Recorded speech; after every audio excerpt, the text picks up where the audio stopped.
सभी को प्रणाम। हम पढ़ रहे हैं पुस्तक वाग्मय उपासना समर्पण योग, और अभी तक गुरुदेव हमें समझा रहे थे उपासना समर्पण योग के पिछले स्वाध्याय में कि परमात्मा प्रेम का समुद्र है और इस समुद्र से एकत्व कैसे स्थापित होगा, और जब हम प्रेम में डूब जाएंगे तो हमारे भीतर का दिव्य ज्ञान कैसे जागृत होगा, ये आगे हमें गुरुदेव समझा रहे हैं। तो आइए प्रार्थना करते हैं परम पूज्य गुरुदेव वंदे माता जी से, आदिशक्ति माँ गायत्री से, कि हमारे भीतर भी वो प्रेम का समुद्र जागृत हो जाए, जिससे हमारे भीतर जो अनंत दिव्य ज्ञान है, अनंत स्रोत है ज्ञान का, वो भीतर से फूट पड़े। और जब भक्ति और प्रेम से उत्पन्न ज्ञान होता है वो हमेशा स्थिर रहता है, वो जाता नहीं है, हमेशा वहीं रेडिएट करता रहता है अंदर अंदर अंदर अंदर, और भीतर के सद्गुरु का संपूर्ण जागरण हो जाता है। तो गुरुदेव क्या लिख रहे हैं, इसको पढ़ते हैं। दिव्य ज्ञान का अनंत स्रोत परमात्मा दिव्य ज्ञान का अथाह सागर है, और हम उसके साथ साथ जितना अधिक ऐक्य भावना अनुभव करते जाते हैं, उतना ही अधिक उस दिव्य ज्ञान का प्रवाह हमारे अंतःकरण में भी बहने लगता है। तब हम विश्व के उस मूल स्वरूप को भी समझ सकते हैं, जो अधिकांश मनुष्य को एक गूढ़ रहस्य के समान जान पड़ता है। जब हम ज्ञान के इस अनंत स्रोत को जानने का प्रयत्न करने लगते हैं और उसी को अपना लक्ष्य बना लेते हैं, तब हम किसी खास व्यक्ति, धर्म संस्था अथवा किसी विशेष धर्म ग्रंथ के गुलाम नहीं रहते। कितनी इम्पोर्टेंट लाइन है, मानवता एक धर्म, संपूर्ण विश्व अपना हो जाएगा, क्योंकि जब वो ज्ञान हमारे भीतर आएगा, जब वो प्रेम हमारे भीतर जागृत हो जाएगा, तो हम सारे हर चीज़ से ऊपर उठ जाएंगे। ये हिंदू, मुस्लिम, सिख, ईसाई संगठन, इन सब चीज़ों से हम ऊपर उठ जाएंगे बहुत ज़्यादा धीरे धीरे। तो गुरुदेव फिर से इस लाइन को पढ़ लेते हैं कि जब हमारा लक्ष्य उस अनंत स्रोत की तरफ बढ़ गया, अरे सूर्य अपना प्रकाश डालता है तो ये थोड़ा देखता है कि मैं प्रकाश किस पर डाल रहा हूँ, कहाँ डाल रहा हूँ। सूर्य अपना प्रकाश डालता जाता है विदाउट बीइंग बायस्ड। लाइन लिख रहे हैं गुरुदेव, तब हम किसी खास व्यक्ति, धर्म संस्था अथवा किसी विशेष धर्म ग्रंथ के गुलाम नहीं रहते। उस समय किसी महान व्यक्ति या धर्म संप्रदाय अथवा धर्मशास्त्र की बातों को सुनने और उसमें पाए जाने वाले सत्य सिद्धांतों को ग्रहण करने में तो हम उसकी उपेक्षा नहीं दिखलानी चाहिए, पर उन बातों को दैवी ज्ञान के मूल स्वरूप नहीं वरन साधना स्वरूप ही समझना चाहिए। सब हर जगह से जो अच्छा मिल रहा है वो प्राप्त करने की स्थिति बन जाती है, ना किसी किसी की अवहेलना नहीं करेंगे यहाँ पर, और ये समझ जाएंगे कि हर जगह कुछ दिव्य बरस रहा है और क्या मेरे आत्मज्ञान के लिए, क्या इस आत्मा की उन्नति के लिए आवश्यक है, वो पिक कर लो। इन विभिन्न प्रकार के धार्मिक मतों द्वारा परमात्म तत्व का महत्व, साधन की विधि, मार्ग में आने वाले अंतर आदि का ज्ञान तो हो सकता है, पर वह मूल वस्तु तो हमारे भीतर ही मिल सकती है। एक विद्वान ने ठीक ही कहा, सत्य हमारे अंदर में ही मौजूद है। तुम चाहे जिस सिद्धांत या मत को मानते रहो, पर सत्य बाहर से प्राप्त नहीं हो सकता। हमारे सबके भीतर एक गुप्त केंद्र बिंदु है, जहाँ सत्य अपने वास्तविक रूप में स्थित रहता है। तो यात्रा तो अंतर जगत की है, इस गुप्त केंद्र बिंदु तक जाना है। इसी को कहते हैं भीतर के सद्गुरु का जागरण।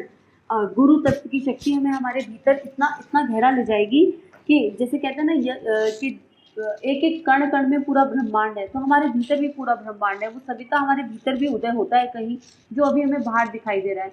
अब अगर हम किरण को पकड़े सूर्य की, या सूर्य के अस्तित्व, सूर्य के मूल में जाएं, अगर हम किरण को पकड़ के बैठ जाएं एक और कहें कि नहीं किरण ही सत्य है, तो फिर बात कैसे बनेगी। सत्य तो वो सूर्य है जिससे किरण आ रही है। अब अगर हम किरणों को पकड़ के बैठ जाएंगे तो जब सूर्य छुप जाएगा तो हम कहेंगे किरणें चली गई। किरणें गई कहाँ, सूर्य तो अपनी जगह स्थिर है, सूर्य तो कहीं गया ही नहीं। तो उस मूल तक पहुंचना जो अपनी जगह एकदम स्थिर है, जो हिलता ही नहीं, उस मूल की बात गुरुदेव यहाँ कर रहे हैं। और वो मूल मेरे ही भीतर कहीं छुपा है, और गुरु कृपा से, गुरु की उंगली, गुरु के चरण थाम के केवल कृपा से, भक्ति से, भाव से उस द्वार तक पहुंचा जा सकता है। तो सबकी यात्रा चल रही है, और अब यहाँ तक कोई आ गया है तो निश्चित रूप से जीवन में बदलाव तो आ ही गए होंगे। तो चलते चलेंगे इस पल का आनंद लेके। आगे लिख रहे हैं, प्रत्येक धर्म ग्रंथ में यह कहा गया है कि अमुक जिज्ञासु और पवित्र मनुष्य को कुछ साधन करने के पश्चात अपने अंतर में से ऐसी आवाज़ सुनाई दी कि धीरे धीरे शांतिपूर्वक, यह उनकी आत्मा का ही आदेश था जो स्वयं परमात्म शक्ति से प्राप्त हुआ। अंतर में से आवाज़ सुनाई दी, धीरे धीरे शांतिपूर्वक, यानी धीरे धीरे चलो, शांतिपूर्वक चलो, और यह उनकी आत्मा का ही आदेश था। कभी कभी साधना करते हुए भीतर से कुछ अनुभव नहीं होता, ऐसा लगता है जैसे किसी ने बात करी, जैसे किसी ने कुछ कहा, जो अनुभव की यात्रा पर है। अब इस चैप्टर तक आते आते तो हम अनुभव के पास पहुंच ही गए होंगे। अगर किसी ने पूरा बाग में सुना है, कितने सारे ऑडियोज हैं, तो ये लाइन अच्छे से समझ में आ रही होगी, क्योंकि ये लाइन गूंगे का गुड़ है, ये लाइन अनुभव की लाइन है, अनुभव की बात यहाँ गुरुदेव कर रहे हैं। तो हमें अपनी आत्मा के उस सत्य पर भरोसा करना चाहिए। हम क्या करते हैं, अटक जाते हैं, अरे ये सत्य है या नहीं, हम संशय करने लगते हैं। अपने भीतर के सद्गुरु पर कभी संशय नहीं करना चाहिए। यदि हम भी इस आवाज़ को स्वीकार करके धीरे धीरे और शांति के सिद्धांत पर आचरण करने लगें तो हम भी उसे अपने भीतर सुन सकते हैं और उसके मार्गदर्शन में सीधे मार्ग पर चलते हुए अपने लक्ष्य को प्राप्त कर सकते हैं। पर कठिनाई यही है कि हम उस आवाज़ को या तो सुनते ही नहीं अथवा सुनकर भी उसका अनुसरण नहीं करते। इग्नोर नहीं करना चाहिए। अंदर की आवाज़ है, आत्मा की, हमें भीतर से पता चल जाता है कि ये हम नहीं थे, ये कोई थी शक्ति जिसने भीतर से मार्गदर्शन दिया। तो भय, अगर भय होगा ना, प्रेम और भय एक साथ नहीं रह सकते, दिव्य ज्ञान और भय एक साथ नहीं रह सकते। हमें रोकता कौन है? जैसे हम तुरंत शरीर भाव में आ जाते हैं और शरीर भाव में लोग सोचते हैं अरे लोग क्या कहेंगे, कोई क्या सोचेगा, पता नहीं क्या सुन लिया, पता नहीं क्या समझ में आ गया। नहीं, इस तरह के सारे भय ड्रॉप कर देने चाहिए। अंदर की आवाज़ है, उसको फॉलो करना चाहिए बेहिचक। ज़्यादा से ज़्यादा पास या फेल, कम से कम इतना सुकून तो होगा ना कि अपने गुरु की बात मान के जीवन जिया। ये सुकून क्या कम है जीवन के लिए? आगे लिखते हैं, इस प्रकार हमारे घर में ही फूट फैली रहती है। हम एक क्षण किसी एक की तरफ आकर्षित होते हैं और दूसरी तरफ अन्य तरफ खींचने लगते हैं। इस खींचातानी में हम जरा भी स्थिर और सफल नहीं हो पाते। अब जो सोच लिया वो सोच लिया, उस पर चलना है। तो अंतर की आवाज़ आ गई और उस पर चलना है, मतलब चलना है, हर हाल में चलना है। इसका परिणाम गीता के अनुसार संशयात्मक विनश्यति, संशयग्रस्त आत्मा वाले नष्ट हो जाते हैं। मतलब वही डाउट वाली फीलिंग की बात गुरुदेव यहाँ कर रहे हैं कि हमें डाउट नहीं रखना चाहिए। क्यों संशय रखे? जब हमको ध्यान की गहराइयों में जो अनुभव हुआ, उससे हम हंसे, उससे हम रोए, उससे हमारे चेहरे पर मुस्कान आई, उससे हमारे चेहरे पर खिलखिलाहट भी आई, सब कुछ तो हो रहा है। जब सब कुछ रियल में घटित हो रहा है तो भीतर की आवाज़ को इग्नोर क्यों करना है? तो आगे लिख रहे हैं, अनंत चैतन्य स्वरूप परमात्मा की आवाज़ सुनने के लिए यदि हम अपने हृदय के द्वार को खुला हुआ रखें तो हमको जानने योग्य समस्त विषय अपने आप स्पष्ट रूप से विदित होते चले जाएं और हम यथार्थ ज्ञानी बनकर अपने तथा अन्य समस्त पदार्थों के सच्चे स्वरूप को पहचानने में समर्थ हो जाएं। कितनी गहरी बात है। ये सारी जो बातें गुरुदेव समझा रहे हैं, ये केवल गुरु शक्ति है जो इन्हें लिख सकती है। नहीं तो इन चीज़ों को शब्द देना बड़ा कठिन है, और यहाँ पर भी शब्द मिले हुए हैं तो कितनी बड़ी बात है। इस ईश्वरीय ज्ञान का नाम ही प्रज्ञा है। यह प्रज्ञा अंतःकरण के स्फुरना से प्रकट होती है। बाहर की बहुत सी वस्तुओं का ज्ञान तो हमको उत्तम स्मरण शक्ति द्वारा दूसरों से उपदेश सुनकर हो सकता है, पर प्रज्ञा इस प्रकार के ज्ञान से बहुत ऊंची वस्तु है और बाहर से प्राप्त होने के बजाय अंतःकरण में ही प्रस्फुटित होती है। जो मनुष्य इस गंभीर ज्ञान अर्थात प्रज्ञा के प्रदेश में पर्दापरण करना चाहे, उसे सबसे पहले तो मानसिक अभिमान से छुटकारा पाना चाहिए। मानसिक अभिमान, खाली अभिमान नहीं लिख रहे गुरुदेव, यहाँ शब्द यूज कर रहे हैं मानसिक अभिमान। मानसिक अभिमान मतलब क्या? मिथ्या विचार, मैं का विचार, मैं कौन हूँ, मैं क्या हूँ, मैं तो ये XYZ रिलेशनशिप, मैं XYZ, जो भी हमने अपनी मिथ्या इमेजेस बना रखी हैं, उन सब से मुक्त होना पड़ेगा। ये बात गुरुदेव यहाँ हमें समझाने की कोशिश कर रहे हैं। हम जितनी जल्दी इस बात को समझ जाएंगे उतना ही हमारा जीवन सुंदर हो जाएगा, आनंदमय हो जाएगा। और ये यात्रा अनुभव की यात्रा है। हम बस आशा है कि हम सब इस यात्रा पर अब अपना कदम उठाएं। एक छोटे बच्चे की तरह बन जाना चाहिए। हम मानसिक अभिमान से जब मुक्त होंगे तो एकदम निश्चल, छोटा सा न्यू बॉर्न बेबी, 6 महीने का बच्चा, उसके जैसे बन जाएंगे। छोटे से बच्चे को कुछ पता होता है कि मम्मी की गोदी के अलावा? बस माँ की गोद, माँ का दूध और फिर प्रेम और स्नेह। और जब छोटा बच्चा किसी को स्नेह बांटता है तो वो स्नेह किस लेवल का होता है? इतना दिव्य और अलौकिक स्नेह बांटता है वो बच्चा कि उसको किसी से कोई लेना देना नहीं होता, कोई बायस्ड अप्रोच नहीं होती, बस प्रेम है और बांटना है और बांटना है और बांटना है, खिलखिला के। और जब वो रेडिएशन उसकी इतनी प्योर होती है कि जब वो नन्हा सा बच्चा खिलखिला के मुस्कुराता है तो समझ लो कि आसपास के सब लोग मुस्कुराने लगते हैं, एकदम हायर एंड पे मुस्कुराने लगते हैं। आगे लिखते हैं, उसे एक छोटे बच्चे की तरह खिलखिलाकर मुस्कुराना चाहिए। पहले बनाए हुए विचार, भावनाएं, तर्क और सत्य के द्वार में प्रवेश करने के लिए विघ्न रूप से सिद्ध होते हैं।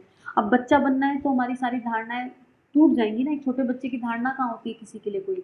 अब मुझे जो भी उम्र में हम हैं, हमें वहाँ से एक जर्नी तय करनी है। कहाँ की? न्यू बॉर्न की जर्नी।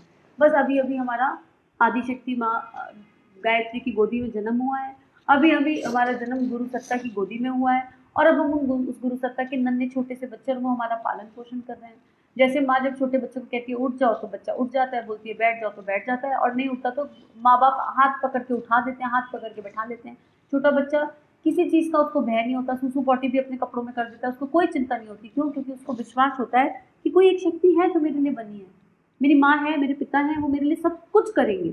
तो ये बात गुरुदेव कह रहे हैं कि इनोसेंट लेवल, सरलता उस स्तर की हो जाएगी तो भीतर की प्रज्ञा का जागरण स्वतः होने लगेगा।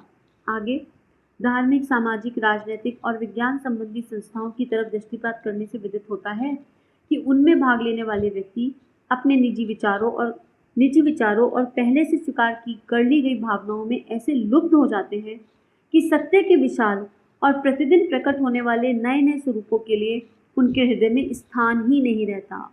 बहुत ही ये पेनफुल है एक्चुअली, बहुत बहुत पीड़ादायक है कि हम गुरु से भी आसक्त हो जाते हैं। मेरा गुरु श्रेष्ठ और तुम्हारा गुरु नहीं। ये गुरु एक तत्व है और हम उसको, गुरु को एक व्यक्ति के रूप में गुरु के नाम पे, धर्म के नाम पे, अपनी संस्थाओं के नाम पे आपस में लड़ जाते हैं। क्यों लड़ जाते हैं आपस में? क्योंकि हमने एक धारणा क्रिएट कर ली कि जो हम जिस मार्ग पर हम चल रहे हैं वही श्रेष्ठ है। नहीं, ऐसा नहीं है। जिस मार्ग पे हम चल रहे हैं प्रॉब्ली हमारे लिए वो बना हुआ है, लेकिन इसका मतलब ये नहीं है कि कोई दूसरा जिस मार्ग पर चल रहा है वो श्रेष्ठ नहीं है। क्या पता किस आत्मा की यात्रा कहाँ है, मंजिल तो वही है। अब सूर्य की किरणें हैं ईस्ट, वेस्ट, नॉर्थ, साउथ सब जगह पड़ रही हैं, लेकिन उनका तापमान सब जगह अलग अलग होता है ना। हर जगह का टेम्परेचर अलग अलग होता है, हर शहर का, हर सिटी का टेम्परेचर अलग अलग होता है। सूर्य वही है, किरणें वही हैं, लेकिन फिर भी फर्क पड़ रहा है ना। तो हम कौन सी किरण है उस सूर्य की, हमको क्या पता। और क्या पता मेरे साथ वाली किरण की यात्रा किस दिशा की है। लेकिन इसका मतलब ये नहीं है कि हमारे बीच में मतभेद हो जाए, मनभेद हो जाए, मतलब हमको नहीं आइडिया ना कि क्या हो। तो यही बात गुरुदेव कह रहे हैं कि हमें अपनी पुरानी सारी धारणाओं से, जो भी हमने इम्प्रिंट्स क्रिएट करे हैं, उन सबसे मुक्त होना पड़ेगा, उन सबसे फ्री होना पड़ेगा। तब हम इस प्रेम के समुद्र में गोते लगा सकते हैं। और तब प्रेम के समुद्र में गोते लगेंगे तो भीतर से वो अंतः प्रज्ञा जागृत हो जाएगी। और जब वो प्रज्ञा जागृत हो जाए और अंतःकरण से आवाज़ आने लगे तो फिर सब कुछ अपने आप हो जाता है, सब कुछ सॉर्ट आउट हो जाता है एट ईज। तो बड़ा चिंतन मनन करने वाला स्वाध्याय है। पहले तो अनुभव, और अनुभव के बाद चिंतन मनन के हम कहाँ हैं और इस स्वाध्याय में क्या बताया जा रहा है। ये बहुत बड़े लेवल पर गुरुदेव बता रहे हैं, आत्मीयता का विस्तार इस लेवल पर कि किसी के लिए भी कोई दुर्भाव अंदर बच ही नहीं सकता। अगर ये वाली बात जो गुरुदेव यहाँ लिख रहे हैं ये अनुभव के स्तर पर सच्चे समझ में आ जाए तो इतना सुकून, इतना आनंद और इतनी शांति का अनुभव होगा जो शायद ही जीवन में कभी करी गई हो। आगे ये पैराग्राफ पूरा कर लेते हैं। ऐसे मनुष्य विकास क्रम में आगे बढ़ने की अपेक्षा संकुचित विचारों के बनकर बहुत समय तक जैसी की तैसी स्थिति में पड़े रहते हैं। वे सत्य को ग्रहण करने में असमर्थ बन जाते हैं और संसार की उन्नति में सहायक बनने की बजाय प्रगति के मार्ग में रोड़े की तरह विघ्न रूप सिद्ध होते हैं।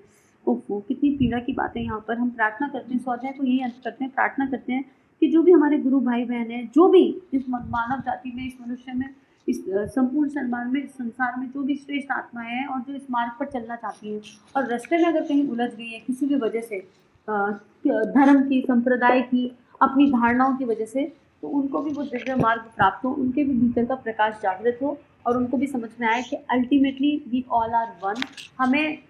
हमें सारे कर्म करने हैं पर भीतर प्रेम रखकर, अपनी प्रज्ञा को जागृत रखकर सारे कर्म करने हैं जो गुरु इच्छा से हमारे जीवन में आए हैं। सभी के लिए बहुत सारी प्रार्थनाएं और सभी का जीवन मंगलमय है, गुरु तत्व की छाया में है।